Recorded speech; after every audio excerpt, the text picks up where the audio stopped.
Hey everyone! Want to save an old story to your Facebook profile so your friends can always see it? In this video, I'll show you step by step how to add an archive story to your highlights on Facebook using your iPhone. First, open the Facebook app. Tap on the menu icon at the bottom right corner of your screen.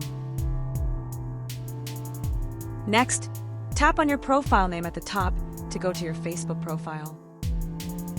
On your profile page, tap the three dots right next to the Edit Profile button. In the Profile Settings menu, tap on Archive. At the top, tap on Story Archive to view all your previously shared stories. Scroll through your story archive and select the story you want to add to your highlights. Once the story opens, tap the highlight icon in the bottom right corner. Choose an existing highlight category from the list, or tap Create New Highlight to start a new collection. And that's it! Your story is now added to your profile highlights.